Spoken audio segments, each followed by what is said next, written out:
Have you ever looked at the person lying next to you in bed and felt nothing but cold? Not hatred, not love, just cold.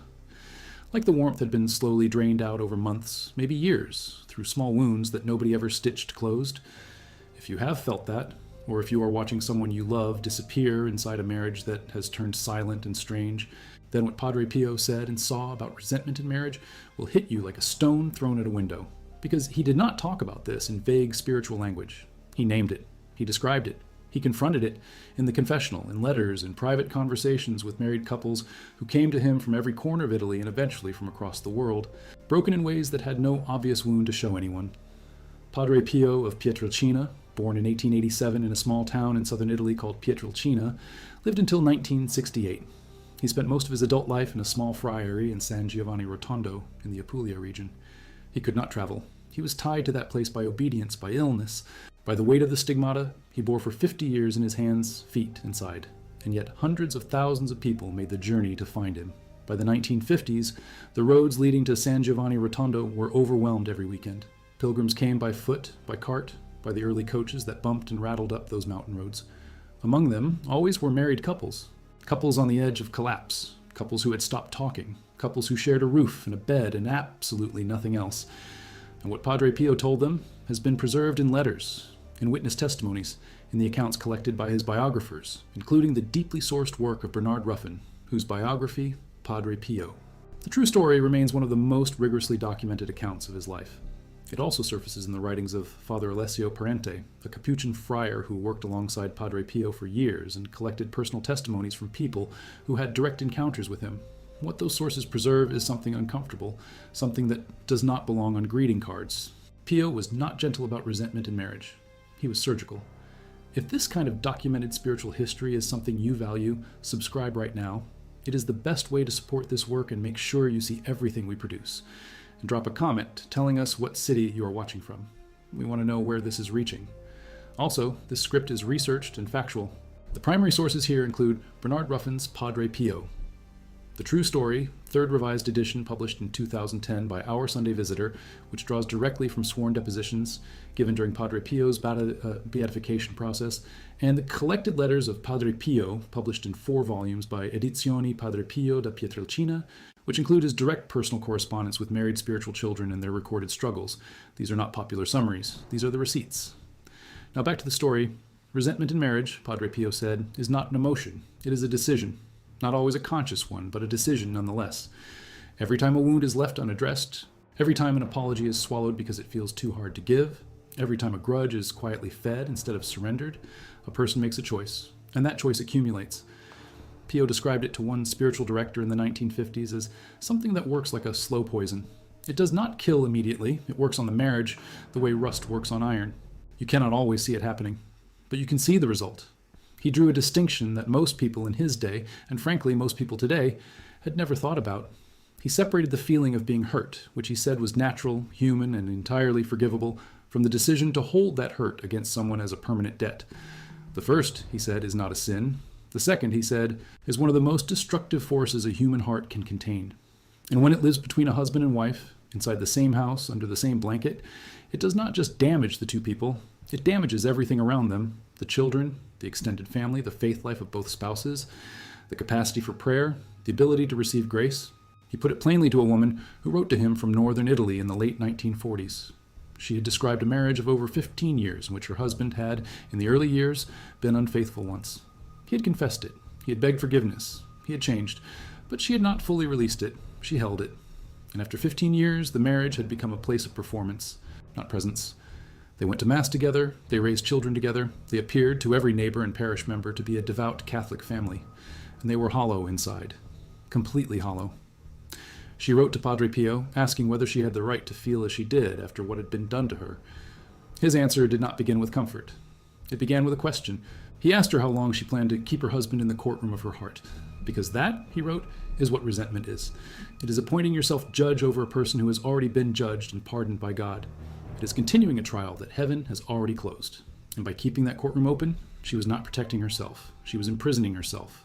The walls she had built to keep the wound from being touched again were the same walls that kept love from reaching her. Same walls, same function, same prison. He was not dismissing what had happened to her. He was entirely clear that the betrayal was real, that the wound was legitimate, that her grief over it was not weakness, but love's evidence.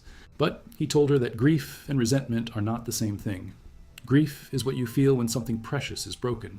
Resentment is what happens when you refuse to let the broken thing be mended because holding the damage feels like the only power you have left.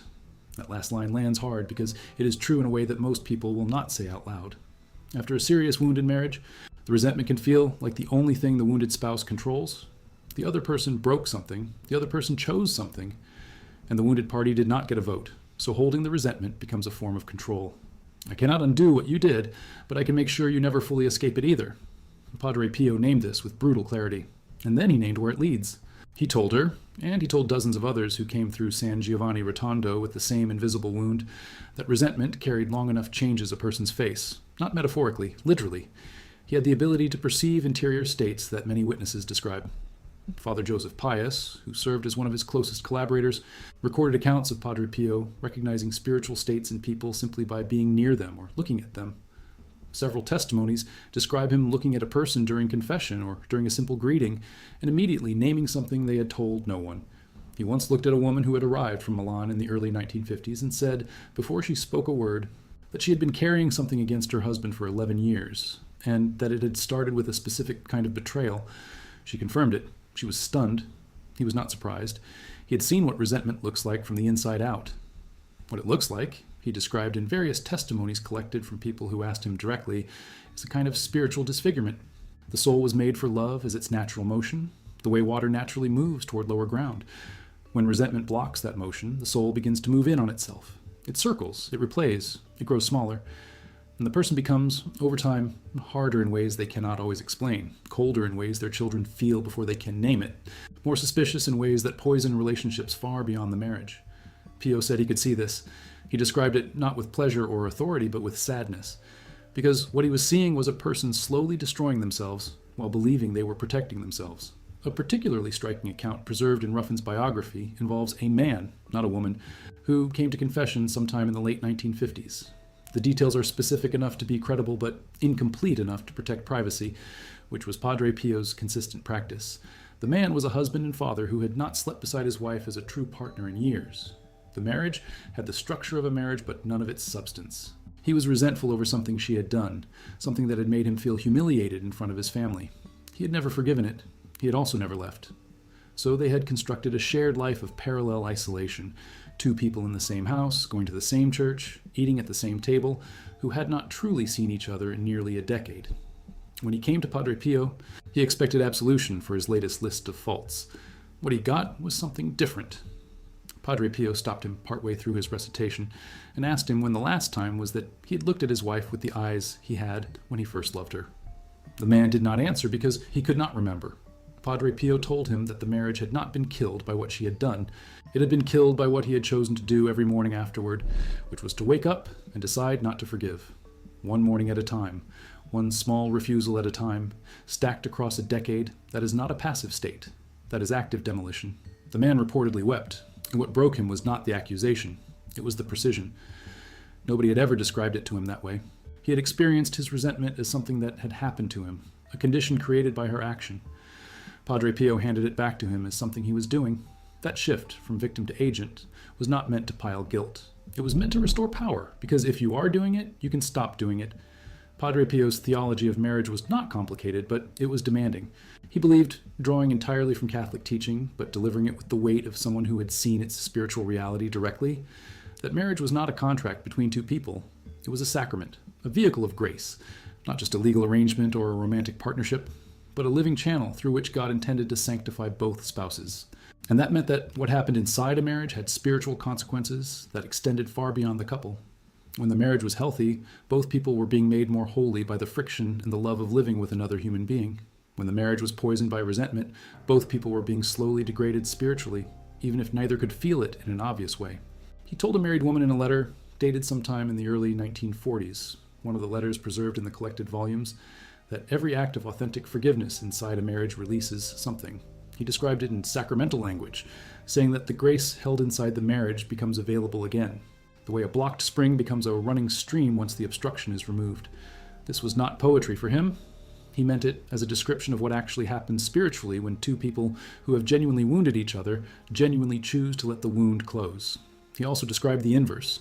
When forgiveness is withheld, when resentment is cultivated, the grace available to both spouses through the sacrament becomes, in his words, like water trying to flow through a sealed pipe. The source is there. The supply is undiminished. But nothing moves. Nothing reaches. And both people wonder why prayer feels empty, why Mass feels mechanical, why God seems distant. Padre Pio's answer was simple and merciless. Because you have sealed the pipe. This connects directly to something he addressed many times in the confessional and in personal correspondence about what happens to married couples' prayer lives when resentment has taken root. He was insistent on this point. He told people that you cannot pray with real openness when your heart is closed against another person. Not because God is punishing you for the resentment, but because prayer is fundamentally an act of opening. And a heart that is clenched shut against one person cannot fully open toward anyone else, including God. The posture required for resentment and the posture required for prayer are anatomically incompatible. He put it to a man from Naples who came to him in the 1950s, whose marriage had fractured over a financial disaster caused by the wife's family, in language so direct it left the man speechless. Your wife did not steal your peace. You gave it away every morning when you chose the grudge over the prayer. That is your daily decision. That is your daily sin, not hers. Now, Padre Pio was not naive about the complexity of marriage wounds. He was hearing confessions for up to 16 or 17 hours a day in his peak years. The 1940s and 1950s brought him people carrying wounds from war, from poverty, from violence, from infidelity, from abandonment, from every category of human failure inside the domestic space. He did not apply the same response to every situation. He was deeply attentive to the specific nature of each wound. There are accounts of him being exceptionally gentle with people who had suffered serious harm, abuse, or betrayal of a kind that left lasting trauma. His insistence on forgiveness was never a demand that people pretend the wound had not happened, or that they simply smile and absorb damage without boundary. He distinguished clearly between forgiveness and enablement. Forgiveness, in his understanding, is an interior act. It is the release of the other person from the courtroom of your heart. It does not necessarily mean restored intimacy. It does not necessarily mean continued cohabitation in cases of genuine harm. What it means is that you stop feeding the resentment, stop rehearsing the offense, stop letting the wound define the entire architecture of your inner life. This is possible without requiring the other person to earn it, and this is the part that most people in the confessional resisted. He described to Father Alessio Parente, who recorded it in his collected accounts, a type of person he saw frequently in confession. The person who came, not to be freed from resentment, but to be validated in it. They wanted Padre Pio to confirm that yes, what had been done to them was bad enough, serious enough, to justify the condition they were carrying. He never gave that validation. Not once, according to the accounts available. What he gave instead was a question: do you want to be right, or do you want to be free? Because those two things are often not available simultaneously. Being right, in the sense of holding the historical record of the injustice clearly and accurately, is possible. What happened, happened. But being free requires releasing the grip on that record as the organizing principle of your present life. And Pio observed, with the clarity of someone who had seen thousands of souls in intimate detail, that most people who carry deep marital resentment have, over time, made the grievance into a kind of identity. I am the one who was wronged. That identity feels safe because it removes the burden of vulnerability. If I am permanently the wronged party, I never have to risk being hurt again. Because I am never fully present. I am always behind the wall. The problem, Padre Pio said, is that the wall does not just keep danger out, it keeps everything out, including the spouse who may have genuinely changed, including the possibility of new trust, including the grace that the sacrament is trying to pump through the marriage like blood through a living body. There is an account, preserved in the testimony of a woman who visited San Giovanni Rotondo in 1957, of a conversation she witnessed between Padre Pio and a couple who had come together, husband and wife, standing before him. The husband was the one who had caused the original wound, some form of public humiliation that had happened years earlier in front of her parents. He had asked forgiveness. She had said she forgave him. But Padre Pio, in front of both of them, turned to the woman and told her that she had given him her words but not her heart, that the forgiveness she had spoken had not reached the place where the wound actually lived. She was startled because she had believed her own performance. She had told herself she had forgiven him because she had said the words. Padre Pio's observation, delivered without drama or display, simply and clearly, was that genuine forgiveness is not a verbal event. It is not a declaration. It is a process that happens in layers, and it requires honesty about whether each layer has actually been worked through. He told her that she could not rush that process by announcement, that real forgiveness takes as long as it takes. but that she had to stop pretending it was complete when it was not, because false forgiveness does not heal the marriage. It simply buries the wound alive.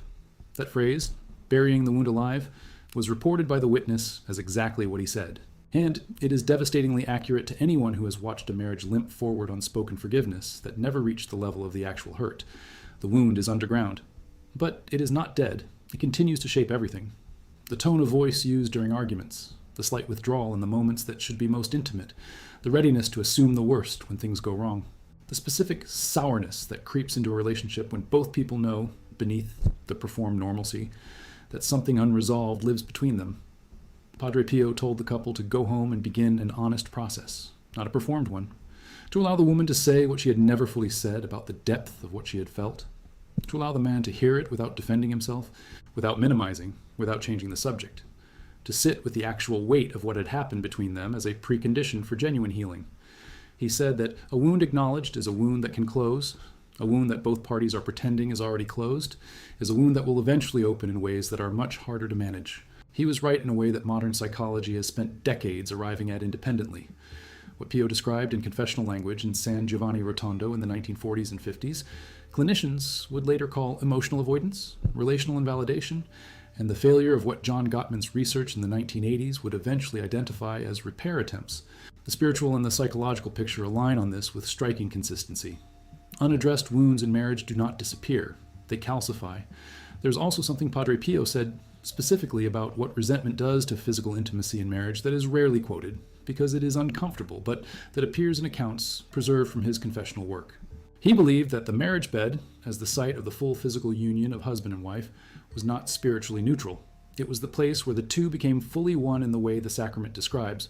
When resentment lived between two people, that space became a battlefield in a way that both of them could feel, even when neither named it. The intimacy became performance or combat or avoidance. And Padre Pio saw this as one of the most grievous results of held resentment because it struck at the heart of what the sacrament of marriage was designed to be. He told people, with the frankness that made some visitors uncomfortable and others weep with relief, that you cannot give your body fully to someone you are holding a trial against. The body knows the truth even when the mouth says nothing, and the damage done to a marriage by years of performed intimacy between two people who are spiritually at war inside their own home is damage that touches the children, the faith, the capacity for joy, in ways that can persist across generations. This is the part that makes Padre Pio's teaching on resentment in marriage more than personal advice. He saw it as a family matter, a generational matter. Children raised inside a home where the parents carry unresolved resentment against each other absorb something they cannot name. They learn the grammar of that relationship.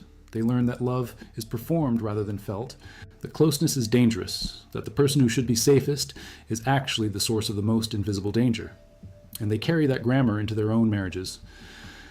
Padre Pio said to more than one couple who came to him, worried about their children's behavior or faith, that the answer might begin with them looking honestly at what their children were living inside every day. Not in dramatic argument necessarily, often in the quiet cold of a house where the parents had stopped trying. Children, he said, feel temperature. They know warmth. They know its absence. You cannot hide from them what you carry between you. In the last years of his life, 1965 through 1968, Padre Pio's physical suffering was severe. His stigmata, which had appeared in September of 1918, were slowly closing. His body was failing. He was in pain that his biographers describe as nearly constant. And yet he continued to hear confessions. He continued to receive couples. He continued to address, in his diminished and exhausted state, the same patterns he had been naming for half a century. One final recorded account, preserved in the testimony of a friar who was present, comes from the last year of Padre Pio's life. A woman came to see him, elderly, her husband recently deceased. She had come to ask for prayer for his soul. But before she asked, Padre Pio told her something she had not mentioned. He told her that her husband had spent years inside their marriage carrying a burden she was not fully aware of, that he had known she held resentment against him for something from the early years, something she thought she had hidden, and that the knowledge of it had accompanied him through his final years like a stone. She broke down. She confirmed it. The resentment she thought she had managed invisibly had not been invisible at all. He had carried it. He had felt it. He had died with it as part of the weight of his life. Padre Pio told her to pray for him with a heart that was now finally fully open, not out of guilt for what had passed, but because the open heart was the only instrument that could really reach him now. She left that encounter reportedly unable to speak, not from sorrow alone, though there was sorrow, from something harder to name. The shock of recognizing that what you believed you were concealing was the loudest thing in the room. That is the cold fact at the center of Padre Pio's entire body of teaching on resentment in marriage. It does not hide. It speaks constantly through silence, through posture, through the temperature of a room, through the eyes that do not quite meet, through the body that does not quite give. Every person in the house feels it. The one carrying it may be the last to see it clearly, and by the time it is finally named, years of a life together may already have passed in its shadow. The marriage encounter movement, which would formally launch in Spain in 1952 and spread across Europe and North America through the 1960s and 70s, drew significantly on spiritual directors who had been influenced by Padre Pio's confessional work with married couples. The movement's foundational emphasis on honest, undefended communication between spouses, on naming what is actually felt rather than what is safe to say, bears the fingerprints of exactly the kind of work Padre Pio was doing in that small friary in Apulia, one couple at a time, for decades. The last decade of his life saw him heard in confession by what some estimates, drawn from friary records, put at over 100,000 people annually making the journey to San Giovanni Rotondo. Among those, consistently, were married couples who had heard from other couples that Padre Pio would say the thing no one else would say, that he would not validate the performance, that he would find the live wound under the healed surface, that he would hand you back the resentment as yours, not as something done to you, and ask you what you intended to do with it. He died on September 23, 1968. He was 81 years old. The stigmata closed before he died. His body, examined after death, showed the wounds had healed completely, leaving smooth skin. No scarring, no trace. As if the suffering had simply been returned to the one who had lent it. The last Mass he celebrated publicly was on September 22, 1968. He could barely stand. Witnesses present that morning recorded that he seemed to lean into something invisible, supported by something no one else could see. He completed the Mass. He blessed the people. He returned to his room and did not come out again. Among the thousands of testimonies collected during his beatification process, a disproportionate number came from married couples, from people who had arrived at San Giovanni Rotondo with a marriage that was in the process of dying a slow and quiet death, and had walked away with something restored. Not because Padre Pio had performed a miracle on their relationship in any dramatic sense, but because he had done the one thing no one else had been willing to do. He had told them the truth. He had looked at what was actually happening inside the house they shared and named it without flinching. He had refused to let resentment hide behind the language of justified grievance. He had said plainly that what you are holding is killing you. And then he had pointed toward the door that had been there the whole time, sealed under years of accumulated pain, waiting for someone to be honest enough to open it. The friary, records for San Giovanni Rotondo, now maintained by the Capuchin community and partially accessible through the Padre Pio Pietrelcina archives, include correspondence files containing letters from married couples that span from the 1920s through the 1960s. Many of those letters were never intended to be read by anyone except Padre Pio himself. They are full of the kind of raw honesty that people reserve for God, and for the rare human being they believe might actually see them clearly. In those letters, the pattern repeats across decades and across the geography of Italy and beyond. A wound, a silence, years passing, the marriage hollowing, the faith dulling, and finally, the journey to the small man in the brown habit who would look at you and see, not what you showed him, but what you were actually carrying. He was canonized on June 16, 2002 by Pope John Paul II in a ceremony attended by more than 300,000 people in St. Peter's Square. Among them, almost certainly, were the children and grandchildren of the couples he had sat with in that confessional, in those corridors, in those brief encounters outside the friary door. The last written record of a couple's encounter with him, preserved in Father Parente's collected testimonies, ends with a line the woman wrote, years after Padre Pio had died. She and her husband had come to him in 1964, 4 years before his death. Their marriage had been in the process of silent dissolution for a decade. She wrote that Padre Pio had said exactly 7 words to her about the resentment she was carrying. She did not record what those 7 words were.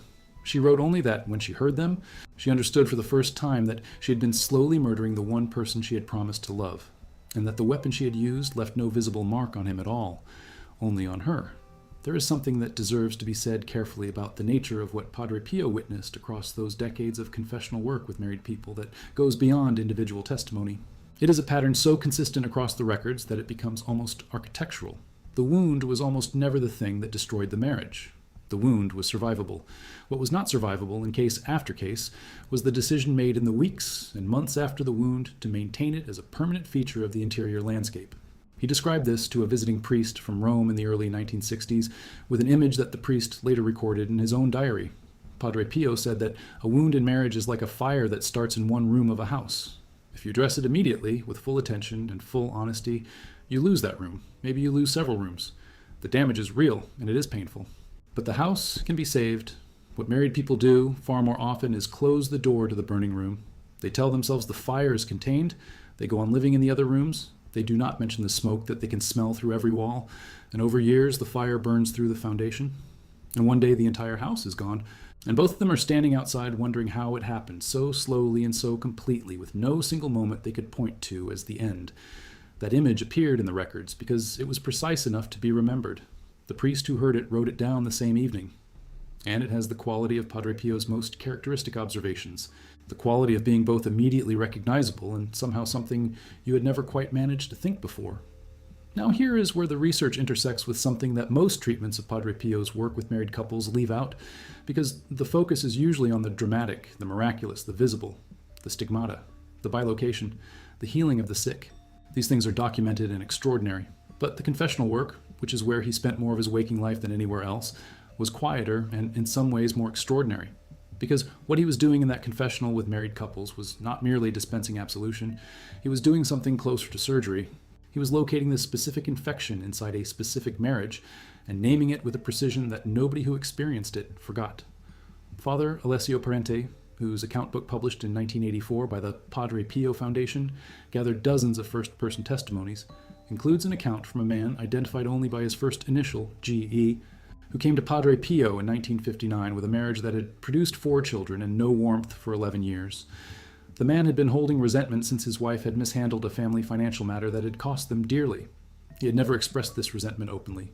He considered himself, by his own account, a reasonable and restrained man. He did not argue. He did not accuse. He simply withdrew. Quietly. Completely. He was present in the house in the way a piece of furniture is present. He went through every motion of a father and husband. He felt nothing. Padre Pio, when this man came to confession, did not begin with the financial matter. He asked the man to describe the last time he had genuinely laughed in his wife's presence. The man could not remember. Padre Pio asked him to describe the last time he had felt something other than managed duty when he looked at her. Again, no answer. Then Padre Pio said something that the man recorded with painful exactness. "You have been punishing her for 11 years with your absence. You are still in the house. But you have been gone since 1948. Your children are being raised by a ghost who performs the actions of a father. And your wife knows it, and she carries the knowledge of it every day. She believes she deserves it." That last part, that she believes she deserves it, broke the man open in the confessional in a way he had not expected. Because he had not known that was true. He had not known that the silent withdrawal he believed was his private emotional management was, to her, a verdict. A daily confirmation that she was guilty, that she was unforgiven, that she was being sentenced day by day in the court of his interior by a judge who would not even look at her. Padre Pio told him that he had 2 confessions to make that day, the one he had come to make, and the one that had been happening inside his marriage for 11 years. He made both. The testimony records that the man returned home and, for the first time in over a decade, told his wife what he had actually been carrying, not as accusation, as confession. What happened in that conversation is not recorded in detail. What is recorded is that 4 months later, the man wrote a letter to San Giovanni Rotondo that began with the words, "The house is warm again." That phrase, "the house is warm again," is recorded in Parente's collection as one of Padre Pio's favorite outcomes to cite when he spoke to friars about the graces available inside the sacrament of marriage. Not dramatic conversion, not mystical experience, a house that had gone cold becoming warm, a door that had been sealed for 11 years being opened, children growing up inside warmth rather than in the managed chill of 2 people carrying a private war. This is what Padre Pio meant when he said, in various forms across decades of recorded conversation, that the most miraculous thing a married couple could do was forgive each other with the full weight of their hearts. Not because it was easy, not because the wound did not matter, but because the alternative, the sealed house, the ongoing silence, the performed normalcy over a buried live wound, was a slow tragedy that reached further than either of them knew. If you subscribe now, you will not miss any of what comes next. These stories go deep and they stay researched. Drop your city in the comments. Tell us where you're watching from. Padre Pio was beatified on May 2nd, 1999, canonized June 16th, 2002, declared patron of civil defense volunteers in Italy and of adolescents. His body rests in a crypt in San Giovanni Rotondo. More than 7 million people visit the site annually, making it one of the most visited Catholic pilgrimage destinations in the world. Among the objects preserved in the Friary Archive is a collection of letters from married couples that numbers in the tens of thousands. Most have never been published. Some, by request of the families, are sealed for generations. But the ones that have been made available tell the same story in different voices, from different decades, from different regions of Italy, and eventually from France, Germany, America, Argentina. The story is always the same in its essential structure. A wound, a silence, years passing. And then, often a journey to a small room in southern Italy where a man with holes in his hands looked at the visitor with eyes that had seen everything the visitor thought they had hidden, and said the thing that broke the ice that had been forming since the original wound and pointed toward the water underneath. The cold had felt like safety. It was not. It was a grave that both of them were building, one quiet day at a time, with the shared and unspoken certainty that the wound was too dangerous to touch. It was not too dangerous to touch. It was too dangerous not to.